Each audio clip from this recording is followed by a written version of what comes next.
सुनते ही गदगद हो गए दशरथ जी, और तुरंत राम जी का हाथ पकड़ करके विश्वामित्र जी के चरणों में बैठा कर कहा, आज से हमारे रघुनाथ तुम्हारे हो गए, और तुम मुनि पिता आन नहीं कहूं, आज से आप ही पिता हो, जो निर्णय लेना हो ले लेना, बस अकेले मत लाना, बहुओं के साथ में इनको भेज देना वापस।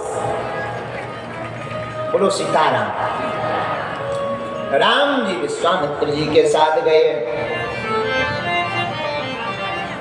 ताड़का को मारा, यज्ञ की रक्षा की। यज्ञ की रक्षा करने के बाद गुरु जी से बोले, बस विश्वामित्र जी से राम जी, गुरुदेव आपकी यज्ञ तो सफल हो गई, अब हम लोग घर को जावे। तो विश्वामित्र जी बोले, एक यज्ञ सफल हो गई, अभी दूसरी यज्ञ सफल करना जरूरी है। कौन? धनुष यज्ञ के लिए तुम्हें हमारे साथ चलना जरूरी है। तब मुनि सागर कहा बुझाई, चरते के प्रभु देखिए जाए। क्या? धनुष जागे सुनी रघुकुल अरसी चले मुनि बढ़ के साथ। दूसरी यज्ञ के लिए राम जी चले हैं ना, तो रास्ते में आश्रम एक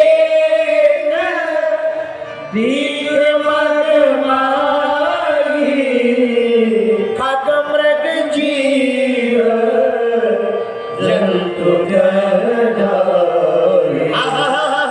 खगमृग जीव जंतु।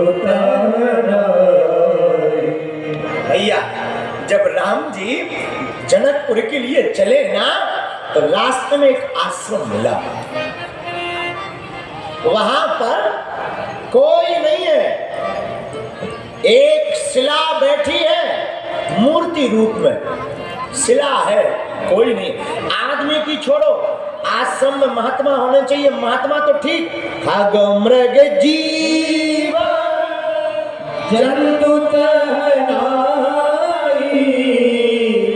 वहां जीव जंतु भी नहीं है। देखो याद रखना, संसार में जब बुरा समय आता है ना भैया, कोई साथ नहीं देता।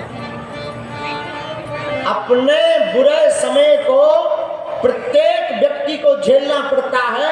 हम नागपुर के पागलों से प्रार्थना करेंगे, मेरे पागलों, बुरा समय आए ना तो तुम रोया मत करो, और रोया भी करो तो दुनिया वालों के लिए नहीं, हमारे ठाकुर के लिए रोया करो, क्योंकि ये दुनिया बुरे वक्त में साथ नहीं देगी, सब छोड़कर चले जाए। याद रखना, तुम्हारी जिंदगी में जब जब विपत्ति आएगी कोई साथ नहीं देगा, लेकिन विपत्ति के समय कोई साथ देगा ना, हमारे रघुनाथ जी साथ देगा। कभी आजमा लेना, राम के भरोसे के अलावा कोई दूसरा भरोसा नहीं। लेकिन ये जो शिला बनी बैठी, ये कौन है? ये गौतम ऋषि की पत्नी अहिल्या। पति ने श्राप दिया, आश्रम छोड़कर महात्मा चले गए, संसार के लोग चले गए, अरे उस आश्रम में रहने वाले जीव जंतु चले गए, लेकिन अहिल्या वहीं पर बैठी। किसी ने कहा कि तुम यहाँ पर क्यों बैठी हो? अहिल्या कहती है, ये अयोध्या से जनकपुरी जाने का रास्ता है, राम जी जब भी अयोध्या से मिथिलापुरी आएंगे तो बीच में हम भी मिल जाएंगे। बात बहुत अच्छी है यहाँ पर महाराज। मिथिला में कौन रहता? जानकी जी।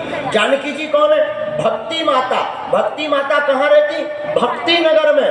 भैया जो भक्ति के नगर की रास्ता में पत्थर बन करके भी बैठ जाता, उसे भगवान के पास नहीं जाना पड़ता, भगवान उसके पास आते हैं। कौन आता है? बोलो ना, बोलो बोलो, कौन आता है? भक्ति के नगर में आप बैठ। और छत्तीसगढ़ वालों, तुम तो भाग्यशाली हो, तुम तो राम जी के ननिहाल में बैठे हो, रघुनाथ जी के ननिहाल में बैठे। तुम्हें ज्यादा भागने की आवश्यकता नहीं है, तुम तो जाकर के नलिहाल में जहां के निवासी हो, छत्तीसगढ़ में बैठे बैठे मानिए हम राम जी के मामा पक्ष के हैं। कभी तो राम जी मामा पक्ष में हमसे मिलने आए नहीं है? माता कहीं गया, जनकपुरी के रास्ते में बैठे, कोई नहीं है साथ। राम जी ने शिला को देखा तो पूछा मुनि शिला प्रभु देखी। शिला को देख करके रघुनाथ जी पूछते, हे गुरुदेव ये है कौन? सकल कथा मुनि राम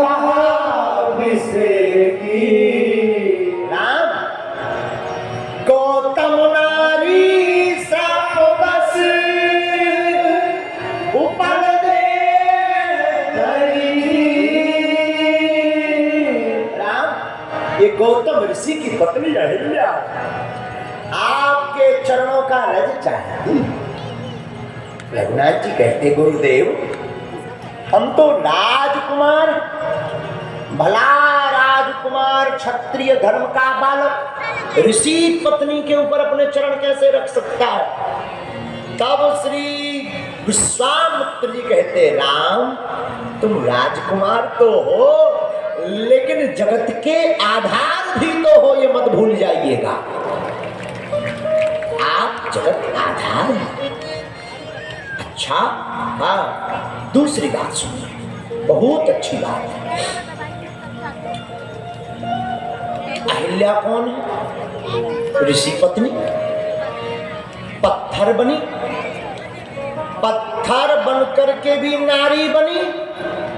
इसका मतलब क्या है मेरे पागलों? तब अगर पत्थर भी रहे तो कोई दिक्कत नहीं, मन इतना पिघला हुआ भक्ति में रहना चाहिए कि राम जी तुम्हारे पास दौड़े चले आए। मन को कोमल रखिए, बड़ा नीक लागे राघव जू का गौआ, बड़ा नीक लागे त्रिभुवन विदित अवध जी को रघुआ, त्रिभुवन विदित अवध जी को रघुआ। सच बतावे हमें छत्तीसगढ़ में राम जी के ननिहाल में कथा करने में बहुत मजा आ रहा है, बहुत आनंद आ रहा है। अरे त्रिभुवन विदित अवध जी को रघुआ, बड़ा नीक लागे राघव जू का गौआ, बड़ा नीक लागे। मिथिला भाषा में गीत है, बड़ा प्यारा लगता राम जी का गाँव। कौन सा? त्रिभुवन विदित